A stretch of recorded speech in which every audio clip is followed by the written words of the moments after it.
Fala, Patricão, Nena, Marcinho, boa noite, galera. Tá dando 18 horas aí. Marcelão, Adriana. Só gente boa chegando, hein? Vamos aguardar das 18 que tá dando agora pra gente começar o nosso bate-papo aí. Começar a nossa conversa sobre o destreinamento. Boa noite, Nina. Boa noite a todos que estão entrando. Como é que tá aí? A voz tá chegando legal? A imagem, pra mim aqui tá parecendo meio escuro. Como é que tá pra vocês aí?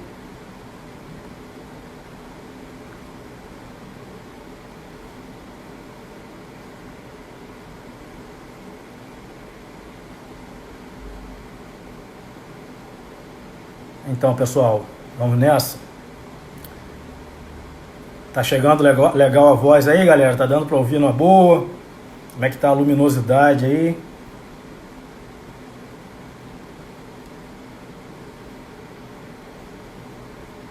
Bom, primeiramente aí, gostaria de dar as boas-vindas a todos.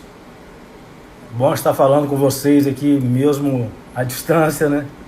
E espero que esteja aí tudo, né, sob controle com vocês, que esse momento difícil que a gente está passando aí, que a gente consiga passar por ele da melhor forma possível, né? Que todos estejam bem, que vocês estejam aí se cuidando e que a gente faça aí a nossa parte para que o quanto antes a gente passe por essa situação. Hoje a gente resolveu falar aí com vocês, muita conversa aí nas redes sociais, e a gente escolheu esse tema aí, que é o destreinamento, para poder trocar ideia. Não quero fazer uma coisa bem informal, bem light, bem leve, né? Uma troca de informações mesmo, uma coisa para a gente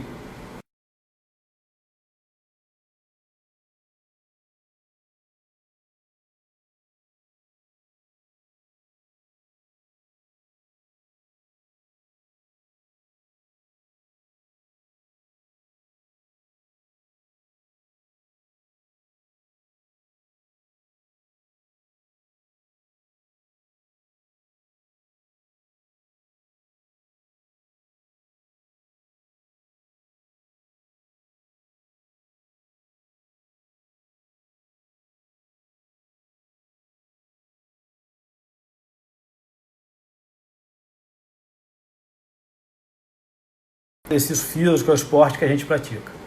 Então, destreinamento é o nosso tema, é o que a gente vai estar discutindo. Obviamente que tem algumas variáveis aí que são intervenientes, que a gente pode acabar chegando a elas também, mas o foco do que a gente vai falar é sobre destreinamento, que é uma palavra que até alguns mecanismos de busca não reconhecem, porque é como se não existisse. Porém, para a gente entender o destreinamento, eu preparei um roteiro aqui para a gente tentar conversar e fazer a conversa andar numa boa. A gente primeiro precisa entender o que é o treinamento.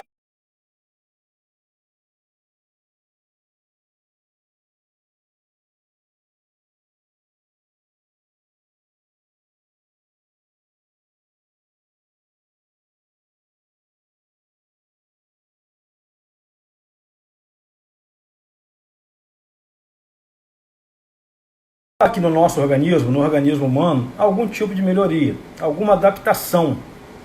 Então, quando a gente começa a treinar, tem muita gente aí da corrida, né, do voleibol. Quando a gente começa a treinar, a gente busca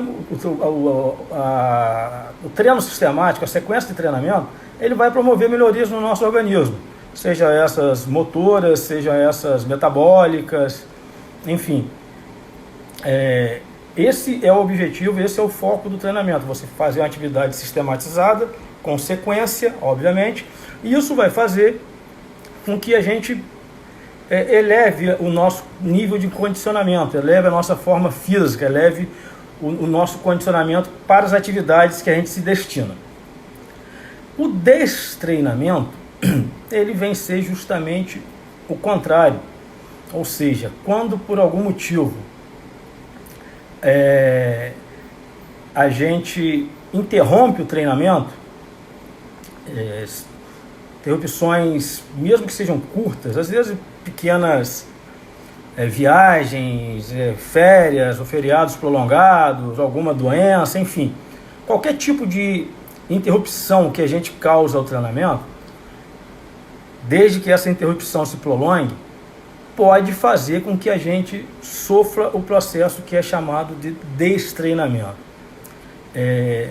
Então, o que quer dizer isso? Existe um princípio no treinamento que a gente chama de princípio da reversibilidade, que ele diz que quando você não mantém a sequência de estímulos, quando você não mantém, no caso, o seu treinamento, quando você interrompe e leva dias sem fazer o que você faz costumeiramente, aqueles benefícios que você alcançou com o treinamento, aquelas adaptações, elas vão se perdendo. E essa é a grande questão, esse é o grande medo do momento. Isso ocorre com todo mundo, isso é um fato, isso é uma coisa que tem como a gente reverter, tem como a gente passar por cima. A gente tem boas e más notícias, né? Na realidade, o destreinamento ele é um processo inevitável quando a gente interrompe o treinamento. Os estudos, eles divergem um pouco em relação ao período de tempo que é necessário para que a gente comece a sentir os efeitos do destreinamento. Então, existem estudos que apontam que já com 72 horas sem treinar, o organismo pode experimentar efeitos do destreinamento. E, porém, assim, a maioria, né, dos estudos que a gente encontra na literatura nos mostra que a partir de uma semana, sem fazer nada, a coisa começa a ficar mais séria, mais grave, ou seja, as perdas vão aumentar. Nesse período que a gente está experimentando, que a gente está vivendo de quarentena, estamos a maior parte do tempo dentro de casa, né? As academias não estão funcionando, as equipes, os treinamentos, enfim, tudo parado. O que a gente pode fazer para minimizar essa questão do destreinamento é, de alguma forma, nos exercitar dentro de casa. A gente sabe que não é, na maioria das vezes, para a maioria das pessoas, não é a condição ideal, não é, a gente não vai ter o aparato que a gente tem numa academia, numa escola, enfim. Mas eu quero já de início frisar que o pior inimigo nesse momento para o destreinamento é o sedentarismo. Então qualquer coisa que a gente faça, obviamente que respeitando, né, os limites do nosso corpo, a lógica do treinamento desportivo, mas qualquer coisa que a gente faça nesse período, a gente vai estar minimizando os efeitos desse destreinamento, tá? Então, desde já, vamos pensar, vamos botar a nossa criatividade para funcionar, porque o pior que pode acontecer com a gente em relação ao destreinamento é ficar parado. Mais à frente um pouco a gente vai tentar dar algumas sugestões, né? Não é o foco dessa conversa, falar sobre exercícios especificamente, mas a gente vai falar alguma coisa também sobre atividade física, sobre exercício físico. Mas o primeiro passo é esse. A gente tem que dar um jeito de estar fazendo alguma coisa. Bom, falando mais um pouco sobre o destreinamento. O treinamento ele nos ataca em basicamente quatro frentes. E eu vou chamar a atenção para vocês porque é legal, eu já vi que o Jean está online, aí o Jean vem fazendo os estudos legais aí sobre a mente, sobre o funcionamento do cérebro, etc. e tal. E a gente estudando aqui sobre o tema nosso de hoje, né? O treinamento, ele ataca a gente em quatro sentidos. Na questão neuromuscular, a gente perde força, né? A especificidade do movimento, ela é muito forte. A gente tem uma memória motora, uma memória muscular que atua muito redondo no nosso organismo, e quando a gente deixa de fazer o tipo de atividade que a gente faz costumeiramente, essa memória motora, ela guarda lá os engramas, ela guarda o gesto como tem que ser, mas se esse gesto não for executado, a gente perde força. Então, o primeiro parâmetro que a gente fala é o destreinamento em nível neuromuscular. A gente tem o destreinamento em nível cardiovascular, que afeta principalmente aquelas pessoas, tem muita gente que eu já vi aí da corrida, afeta aquelas pessoas que treinam mais a questão aeróbica, a questão de atividades de média para longa duração. Então, o destreinamento ele afeta muito isso. Os estudos mostram que o VO2 do indivíduo tende a cair bastante, e isso vai fazer com que vários outros parâmetros também sofram. Tá? Então a gente vai o destreinamento a nível neuromuscular, nível cardiovascular, nível metabólico. A gente tem diminuição da atividade das enzimas oxidativas, diminuição de ATP, da produção de ATP nas mitocôndrias, enfim, uma série de fatores metabólicos, assim como o neuromuscular, perda de força, assim como a perda da capacidade cardiovascular. Mas me chama muita atenção e me preocupa muito um quarto componente que afeta o destreinamento, que inclusive não temos muitos estudos em relação a isso, já que é muito recente, né? E eu já vi também aí a presença do Gilberto. O Gilberto pode nos ajudar muito nisso daí, que é a questão psicológica. Como que o destreinamento vai afetar e está afetando a nossa questão psicológica, os nossos mecanismos de controle da angústia, da ansiedade, porque ficar muito tempo sem fazer nada no mesmo ambiente não é algo que a gente esteja acostumado. Então, eu estudando para a gente tentar conversar nessa live aqui, eu me peguei muito nesse ponto, e essas coisas, e esse lado do efeito do destreinamento na questão psicológica ainda não é bem documentado, já que é recente demais. Então, nós sabemos que a gente tem que combater o fato que é o destreinamento nesses 4 pilares: a questão neuromuscular, a questão cardiovascular, a questão metabólica e a questão psicológica. E como eu falei no início da nossa conversa aqui, a primeira coisa que a gente deve buscar é não ficar parado. Cada um tem a sua realidade em relação a espaço, a condições para desenvolver algum tipo de treinamento por conta própria, sozinho, enfim. Então cada um tem as suas dificuldades, mas eu tenho convicção que com um pouquinho de boa vontade, com um pouquinho de jogo de cintura, a gente consegue fazer. A gente consegue fazer algum tipo de atividade. Mesmo que seja atividades usando apenas o peso do próprio corpo, exercícios de alongamento bem direcionados, exercícios isométricos. São alguns tipos de atividades que às vezes a gente até deixa um pouco de lado no nosso programa de treinamento normal, os trabalhos isométricos, trabalhos com saltos, né, a pliometria. Então, são coisas que a gente consegue fazer com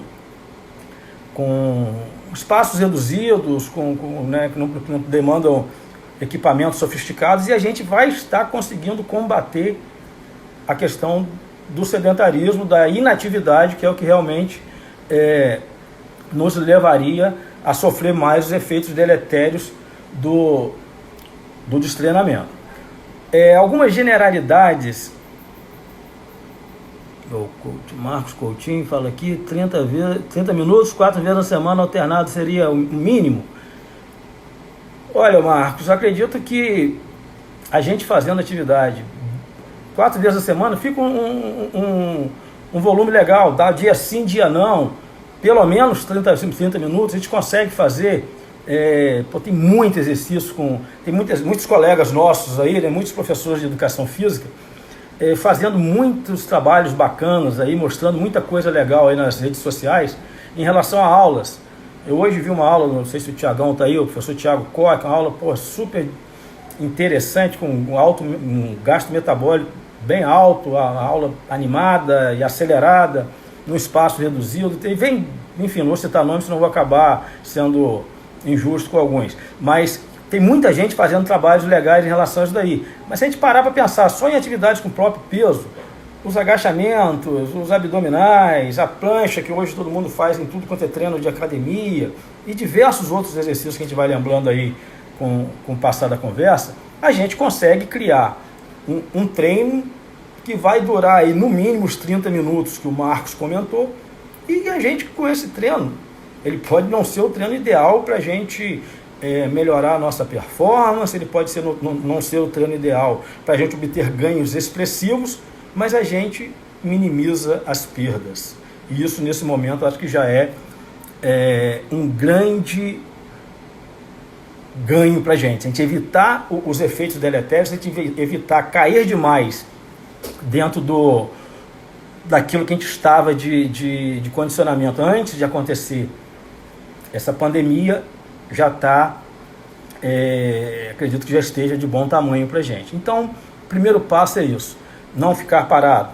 O segundo passo, sugestão que eu dou, é justamente de buscar o acompanhamento dos profissionais. E, nossos amigos aí, nossos colegas estão dando um show aí, cara. O Ronan está citando aqui, eu acompanho lá o trabalho do Gabriel Peçanha, o Gabi, grande abraço pro Gabi, toda manhã aí, se eu não me engano, é 9 horas da manhã. O Gabi faz uma aula lá bacana pra caramba. Eu tenho visto aí vários colegas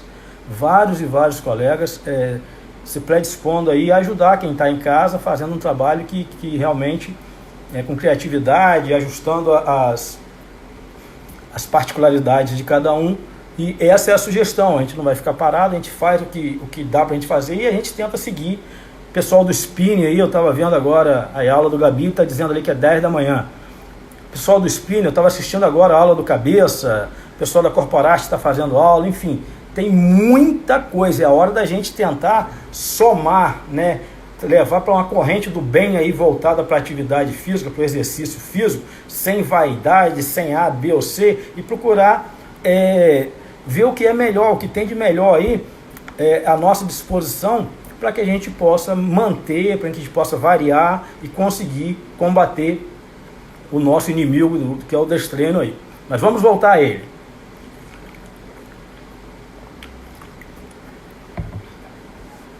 Bom, algumas coisas, algumas generalidades sobre o destreinamento, algumas coisas boas e outras nem tanto, né? Mas vamos lá. Primeira coisa é o seguinte, mesmo que a gente pare por um período longo, o que a gente está conversando aqui, buscando justamente evitar, o destreinamento, o destreino, ele não vai levar com que a gente volte a níveis mais baixos do que a gente tinha antes de parar. Isso é um lado legal. A gente vai perder, mas a gente não vai voltar lá abaixo da estaca zero. Um adendo aí, a gente tem um outro elemento dificultador nesse período, que é a questão da alimentação.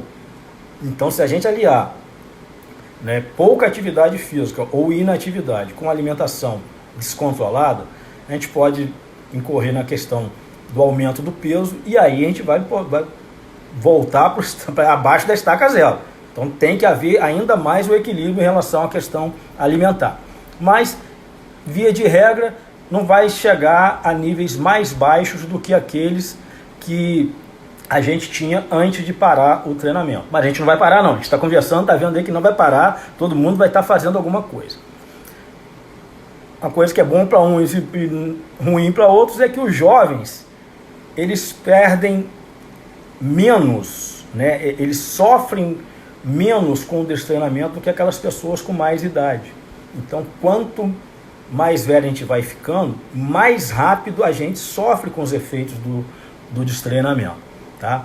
E uma coisa legal, ninguém sai perdendo, é que o destreinamento, os estudos não mostram diferença entre os gêneros. Então, os homens e as mulheres sofrem da mesma forma ali, tá? Não, ninguém sai mais prejudicado pelo período sem treinar, né? Tá.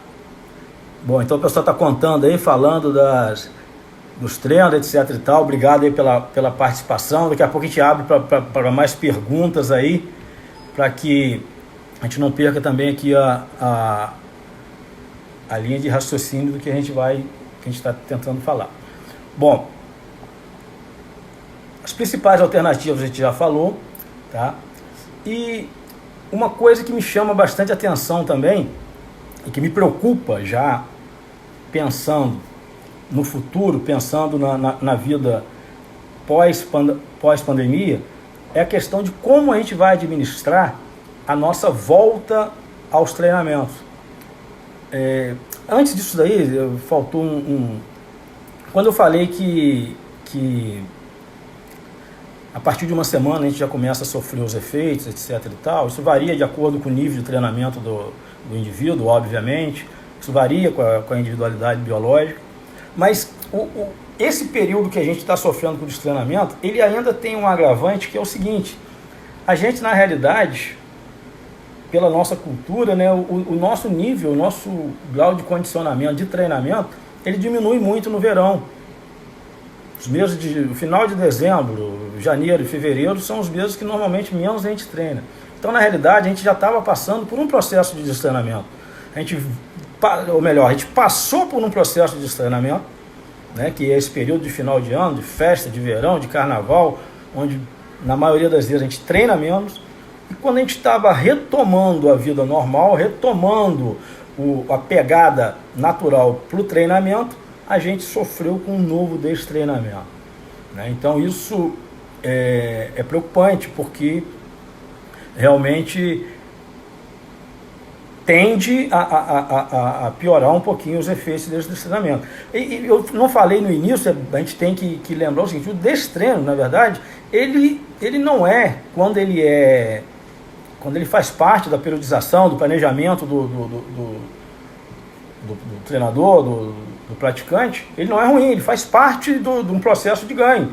Existem vários princípios do treinamento esportivo aí, e um deles é realmente justamente o princípio da sobrecarga progressiva, onde você alterna estímulos com períodos de descanso, e isso daí faz com que a gente cresça, que a gente aumente, melhore os nossos limiares. Mas quando é programado, no nosso caso atual, momentâneo, isso não é programado, isso não está sendo, né, não é uma coisa que a gente escolheu. Então, e ratifico a questão de a gente vir de um destreinamento, quando está retomando a atividade, voltar a parar novamente as atividades. Bom, voltando para a sugestão de atividade, voltando para... O Anderson pergunta, grande Andinho está na área, e pergunta aí quais os efeitos do destreinamento no músculo, né? Diminui a capilarização muscular, o fluxo sanguíneo, como a gente já falou, produção de ATP. Então isso tudo somado, né, a gente pode considerar como uma síndrome muscular, uma síndrome metabólica muscular. Isso aí vai fazer com que o músculo perca ou tenha diminuído as suas capacidades contráteis, de geração de força, de geração de estímulos rápidos, né, potência, etc. e tal. Então, como a gente falou lá no início, qualquer interrupção acima de uma semana vai fazer com que isso aí realmente aconteça. E o antídoto para isso daí, o que a gente vem tentando bater também, é a questão da gente buscar as alternativas para estar treinando. Cabeça está na área também, acabei de citar aí, Cabeça, a questão da aula de vocês no spinning, é importante a gente tentar fazer, tá? E espero que tenha respondido aí, Andinho. E é o que eu comecei a falar, a questão de pós-destreinamento, né? Se Deus quiser, toda essa questão que a gente está passando, isso aí vai acabar bem pra gente. A gente confia em Deus que vai ser dessa forma. E a gente vai voltar a treinar. Quando a gente voltar a treinar de uma forma normal, a gente não pode incorrer no erro de querer, entre aspas, recuperar o tempo perdido. Ou seja, não pode acontecer aquela volta desenfreada, aquela volta querendo compensar dias que não treinamos, etc. e tal. Isso não vai ter nenhum tipo de produtividade para a gente, muito pelo contrário, né? Vai ser algo que pode ocasionar lesões, que pode causar outras interrupções no treinamento, é tudo que a gente não quer, não imagina, não espera nesse momento. Então a gente tem que, ao voltar, e mesmo nesse período em casa, eu venho treinando, né, praticamente todos os dias aqui, e muitas vezes a gente, na minha casa, né, eu vou e erro a dose, dá aquela angústia de estar treinando, junta com a ansiedade, aquela coisa toda, você vai e começa a fazer e treina mais forte do que deveria, e isso vai fazer que você fique 1 ou 2 dias sem fazer atividade. Enfim, a gente tem que controlar isso aí nesse período que a gente está fazendo, e principalmente quando voltar, tá? E aí, pessoal, eu vou voltar para falar com vocês da questão das alternativas, que eu acabei pulando algo que é muito importante. A gente aqui, tem diversos amigos aí, professores, alunos de várias modalidades, né? Tem aluno de personal, tem aluno da corrida, do vôlei, enfim. Mas uma coisa que eu quero chamar a atenção, principalmente para o pessoal que trabalha mais diretamente com a gente no desporto, que é o pessoal da corrida e do voleibol, é que a gente tem que aproveitar esse período para tentar inserir alguns exercícios no nosso dia a dia que tenham o máximo de especificidade possível dentro do esporte que a gente pratica. Isso vale para tudo. Falei corrida e voleibol, mas na realidade vale para futebol, para natação, para ciclismo, enfim, para qualquer coisa.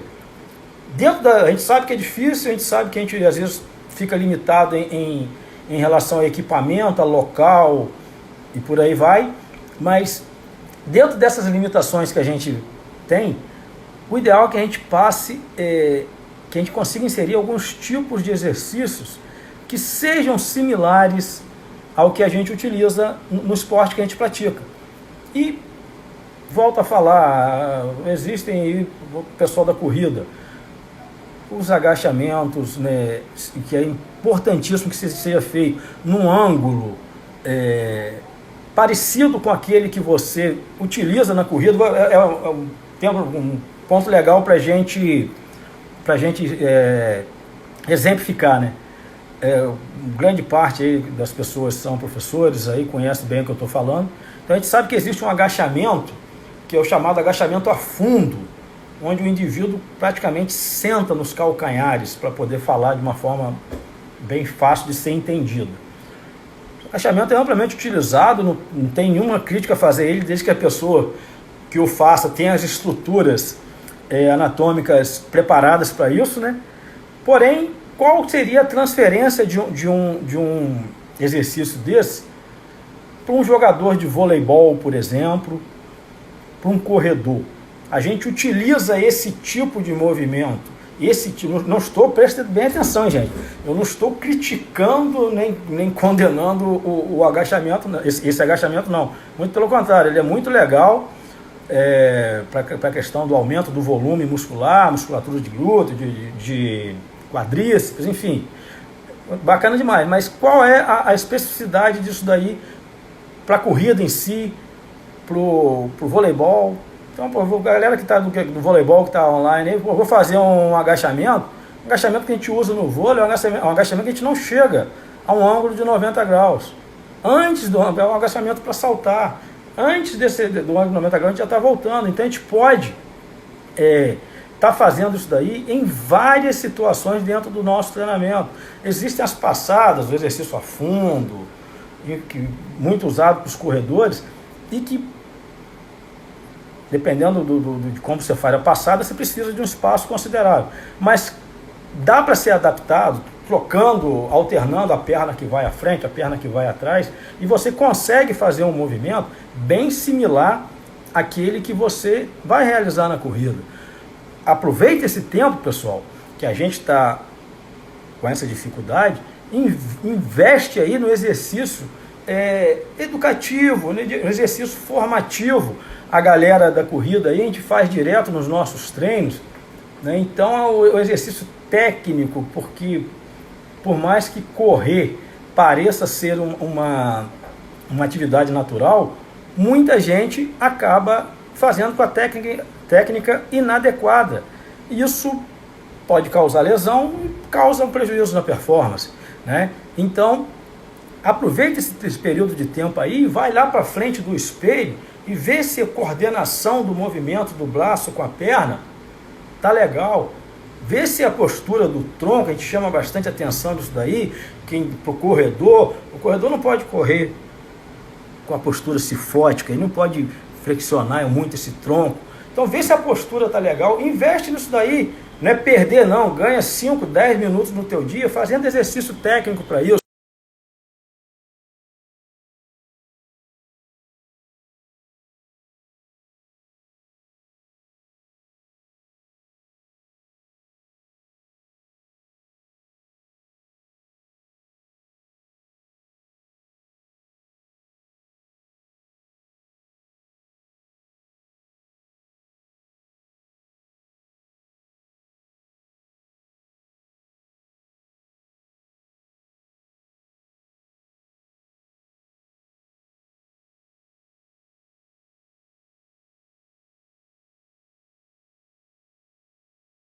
Está fazendo, ele é levantador, está lá fazendo o toque, a questão específica que ele necessita para jogar bem, ele está, né, realmente fazendo dentro da especificidade do que o esporte solicita para ele.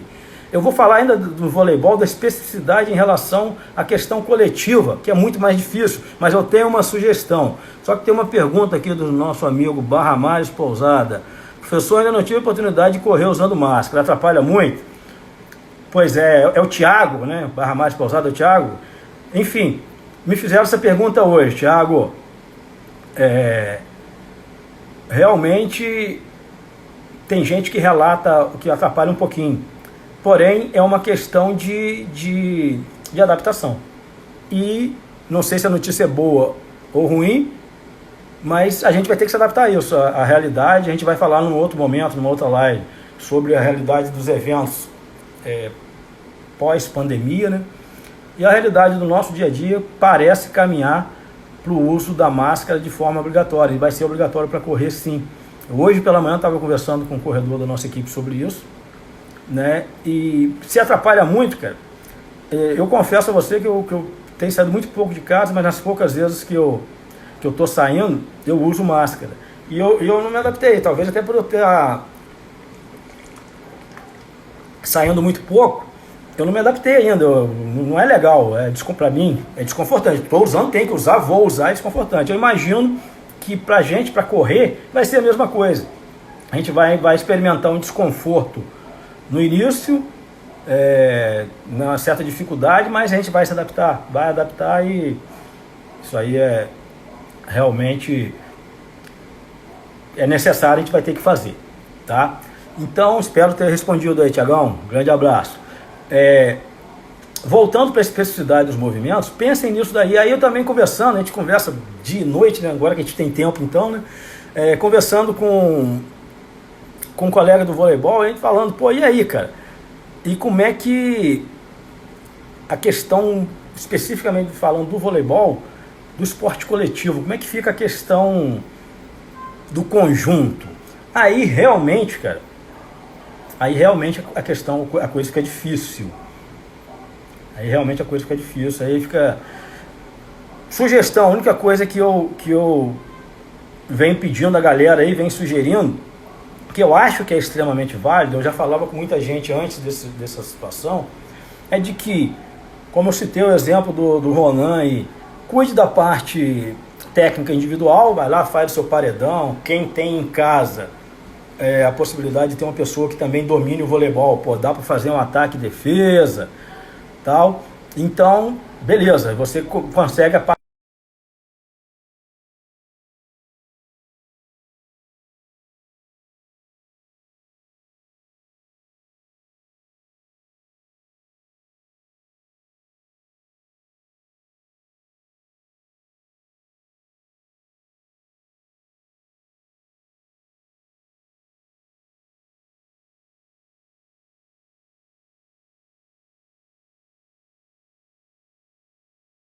a gente que joga voleibol com proficiência, que é bom jogador, craque de bola, bota dentro da quadra, você vê o cara fazendo, a menina fazendo tudo que tem que fazer bem feito, mas que não entende o jogo. Então é um momento que para assistir. Quem tem canais fechados aí, toda noite está passando reprise de jogos. Todo mundo tem algum vídeo de jogos que fez aí, né, ao longo da carreira, ao longo da vida, nem que seja trechos, pedaços. Lá no canal do YouTube da Fera tem muito vídeo lá. Vai lá, galera, escreve lá, tem muita coisa de vôlei, de corrida. Toda semana tem coisa nova lá. Então assista o vídeo de vocês jogando. Entenda como é que funciona o jogo, entenda como é que é o dinamismo do jogo, como que você pode servir mais a sua equipe, né, ser mais útil dentro de quadra a sua equipe, porque me chama muita atenção isso, eu falo isso com a galera que joga comigo, como a pessoa joga pra caramba, mas não entende o jogo, deixa de fazer algumas coisas, algumas situações, algumas ações de jogo que talvez com um pouquinho mais de atenção, talvez assistindo mais, prestando atenção no jogo, no vídeo, vai conseguir melhorar isso daí. Bom, tô vendo aí que a questão da máscara deu um pouquinho de pano para manga aí, né? Aí alguém tá falando aqui, assistindo aqui com mais, vai a dúvida do aproveitamento do... Não deu para entender, do oxigênio, bloqueio que mais... Então, vai ter, se eu entendi a pergunta, a gente vai ter que fazer todas essas adaptações, como eu falei há algum tempo atrás. Eu, sinceramente, para eu andar, eu senti desconforto. Imagino que inicialmente para correr também. Mas, por outro lado, penso o seguinte, existe no mercado há muito tempo algumas máscaras para simular treinamento em altitude. Estive conversando com o Gilberto sobre isso hoje. E usado por pessoas de alto nível, de performance altíssima, né? E aquilo dali também não é nada confortável. A gente tem outro exemplo, não sei se o Anderson está aí ainda também, dos testes que se fazem com ergospirômetro, né, que você faz na esteira, com os eletrodos, etc. e tal, para poder medir diversas capacidades físicas. E você usa uma máscara apertada pra caramba, que é desconfortante. Acho que a Emily chegou a fazer esse teste também. É desconfortante? Pô, talvez seja assim, cara. Mas é adaptável e é aquela história, né? Se for algo que vai interferir na performance, vai interferir para todo mundo. Então é a questão de você se adaptar, porque vai ser uma obrigatoriedade, vai ser uma realidade para o nosso dia a dia. Então, quanto antes a gente se adaptar, melhor para a gente obter os ganhos possíveis e necessários com isso aí.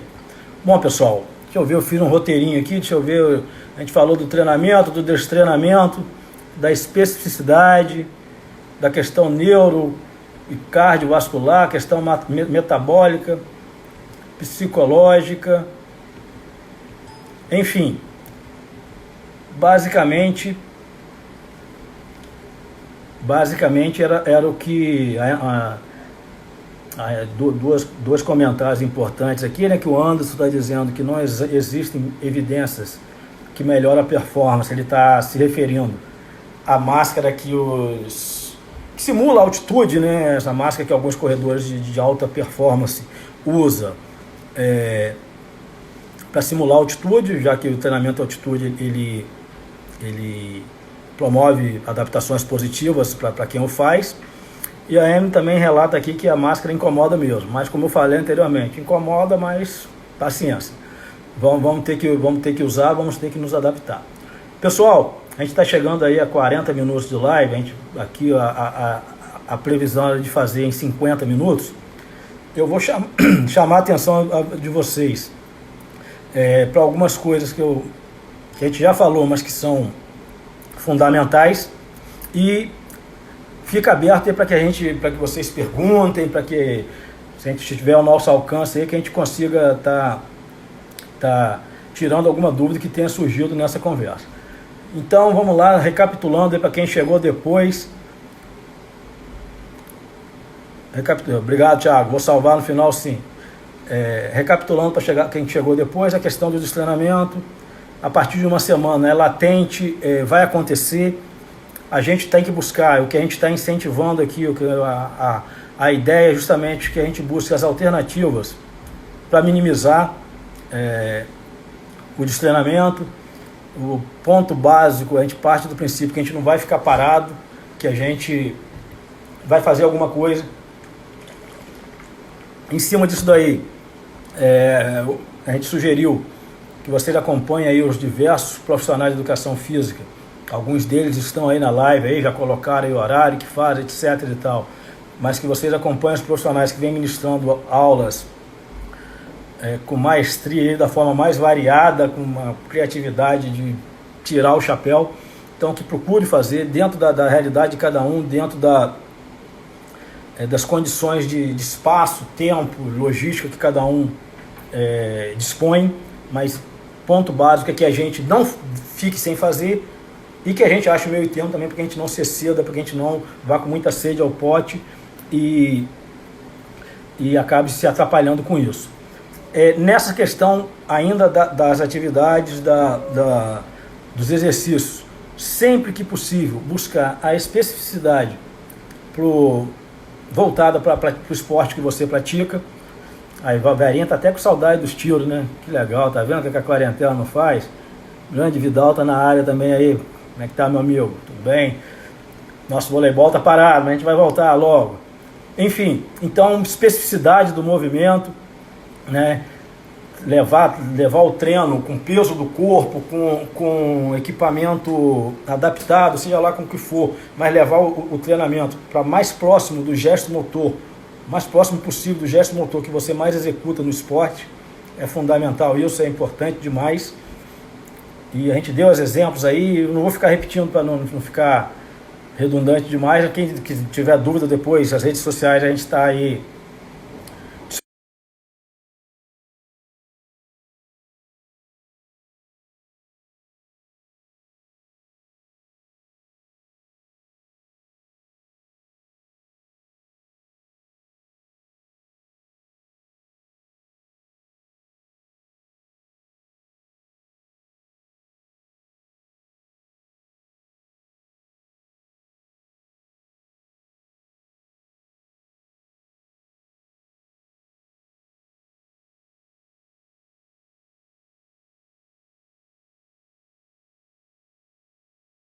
Profissionais.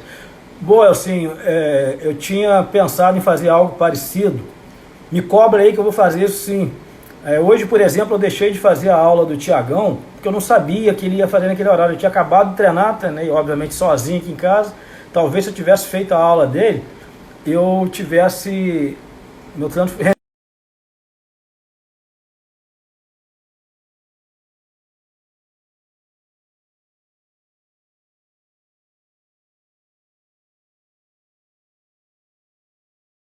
cabeça faz direto, o Fabinho da Corporate faz, enfim, a galera toda aí tá fazendo. Vamos tentar organizar de forma que vocês consigam acompanhar essas lives e ter uma variedade de estímulos, de exercícios que possam ser feitos. Aí vem mais uma pergunta aqui do Andinho: o que você acha dos treinamentos em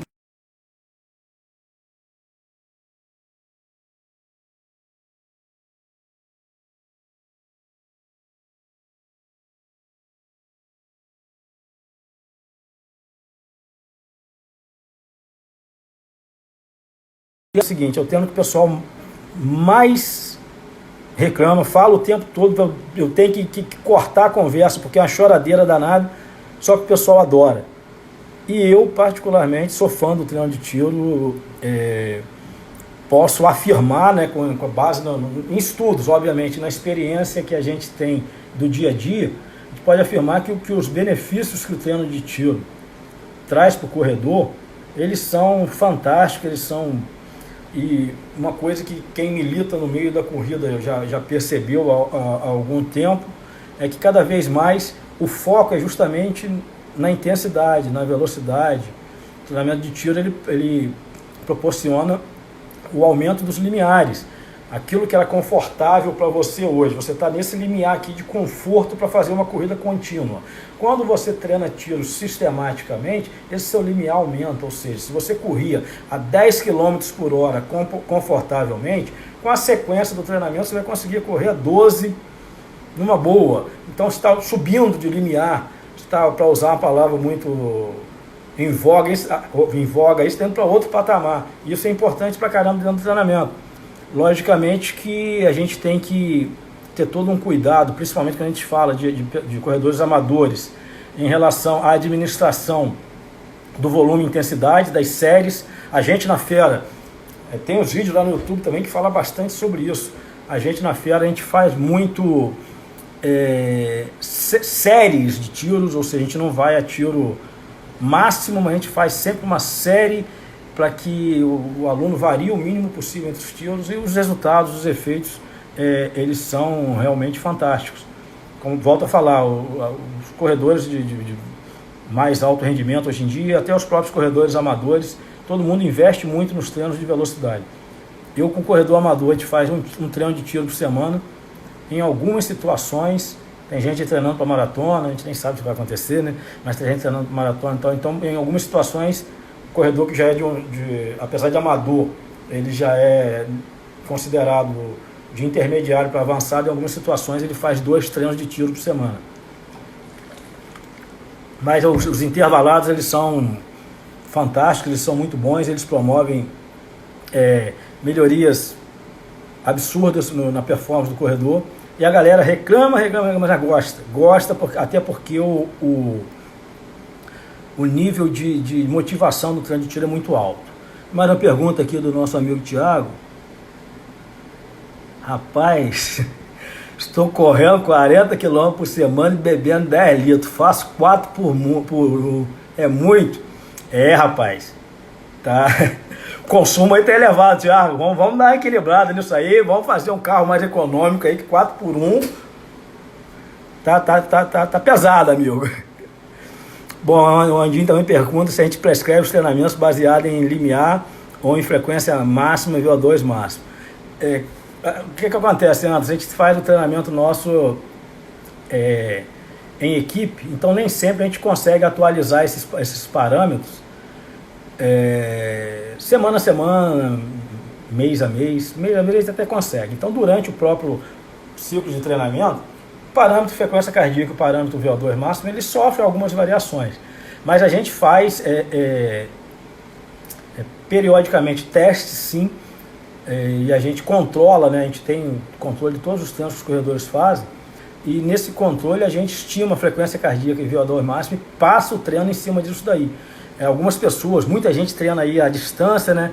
Treina com as planilhas personalizadas, individualizadas, etc e tal, e normalmente eles me mandam o treino nos aplicativos que tem hoje em dia, e nele vem frequência, pode não ser 100% preciso, mas dá pra gente estimar ali e controlar também em cima desses parâmetros, que obviamente são muito, muito importantes. O Vidal pergunta aqui se a gente tem feito esse trabalho de tiro na areia. Não, Vidal, porque o treino nosso presencial, ele é no asfalto, né? A gente treina na rua aqui e a gente dificilmente faz na areia. A areia é um recurso que a gente usa muito no verão, né, onde o pessoal está mais para as praias, etc e tal, mas normalmente a gente não usa muito a areia no nosso dia a dia de treinamento, não. Bom, pessoal, 50 minutos de conversa. Algo mais que vocês gostariam de colocar, de perguntar? Alguma coisa que eu deixei de falar aí? Deixa eu olhar tem um roteiro muito simples escrito aqui no caderno, mas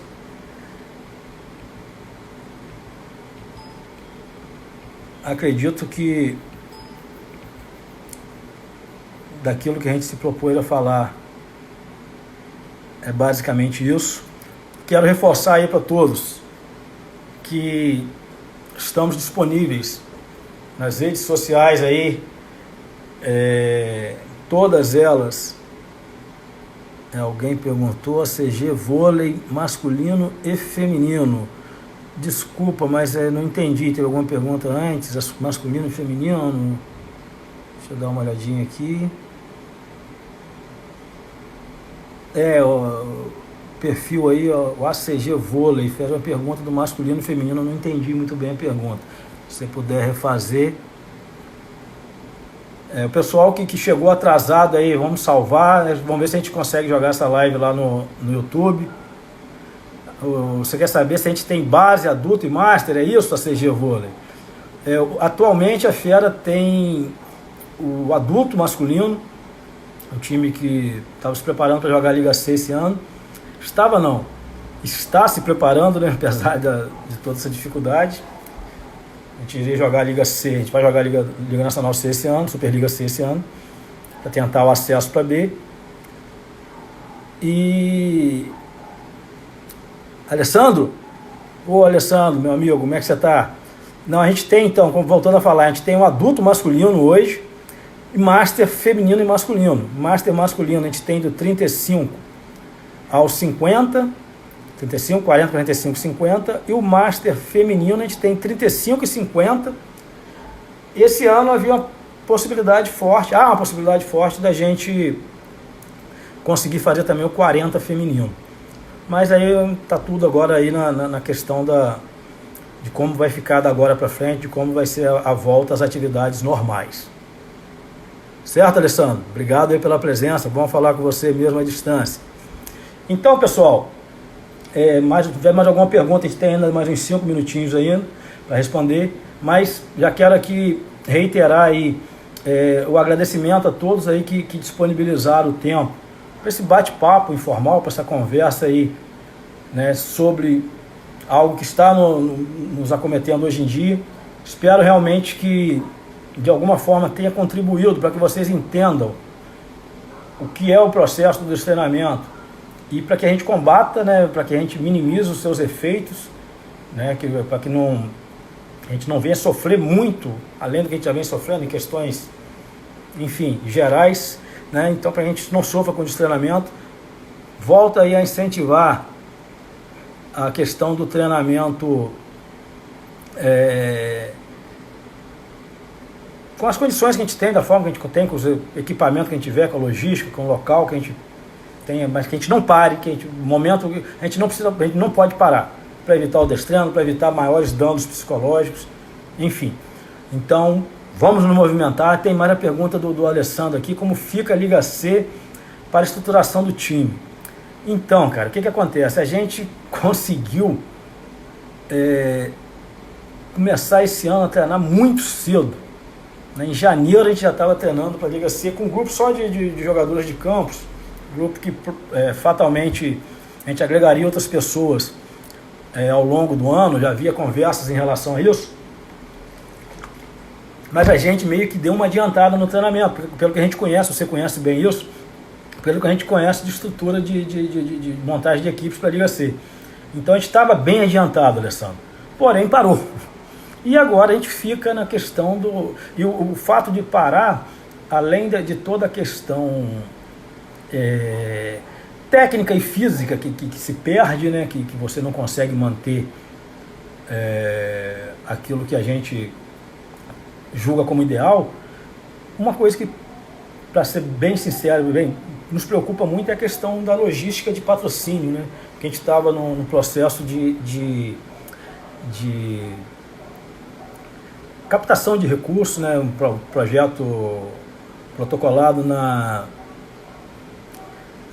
aí na SUDERJ, Lei de Incentivo Fiscal, enfim, isso me preocupa muito. Então, tentando resumir, realmente a gente vinha treinando, a gente saiu na frente, porque em janeiro o grupo já estava treinando em janeiro, treinando em fevereiro, fizemos amistoso em março, tinha uma competição em Campos que seria semana passada, obviamente foi cancelado, né, mas tivemos que interromper e também parou a questão de captação, tudo isso aí. Vamos torcer para que se resolva da melhor forma possível. O projeto era para que tivesse pessoas de fora, sim, tá? Pouco a gente tem, você conhece bem, eu agradeço o seu carinho, que sempre teve com a gente de Campos, né? E você conhece bem o potencial da galera, você viu essa rapaziada jogando ano passado, e a gente tem uma base muito boa aqui, mas viriam alguns de fora sim, A gente já estava em negociação para isso, a gente já estava de olho no mercado e vamos ver como vai ficar daqui para frente. Gente, mais uma vez, obrigado pelo comentário, Anderson. Daqui os treinamentos são baseados em evidências. Parabéns a gente, né, Anderson? Anderson, todo mundo, quem não conhece, tem que conhecer, talvez o maior pesquisador de educação física de campos atualmente e que está sempre junto com a fera em tudo que a gente faz. Joga no nosso Master e a gente troca muita ideia na questão de pesquisa, enche bastante o saco do outro aí, vive falando, se fala quase todo dia e realmente a gente tenta fazer tudo baseado nas evidências científicas, fazer tudo dentro de padrões que permitam a segurança de quem treina e o alcance do bom desempenho, né, do resultado esperado. Pessoal, vai cair a live, a gente vai encerrar aqui agora, que está dando 1 hora. Meu muito obrigado de verdade a todos vocês.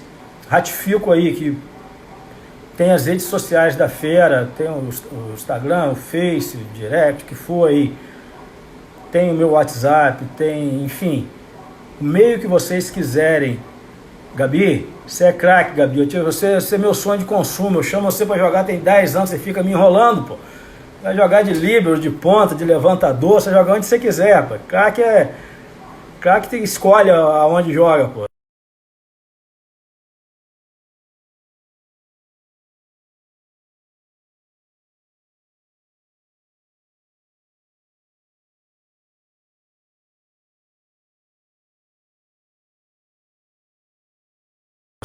Obrigado de coração a todos que estiveram presentes. E breve a gente vai estar aí com mais um assunto que seja interessante, que seja pertinente e que não seja muito falado. Quero escolher sempre alguma coisa que não esteja muito batido para a gente possa discutir e crescer em cima disso daí. Ok, galera? Obrigado, valeu.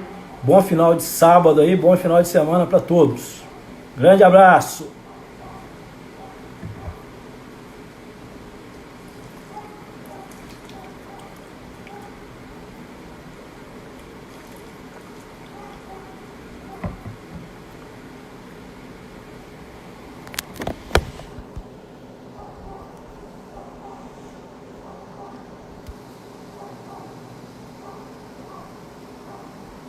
Valeu, galera. Tem 1 minutinho aqui que tá fechando. Abraços a todos aí. Valeu.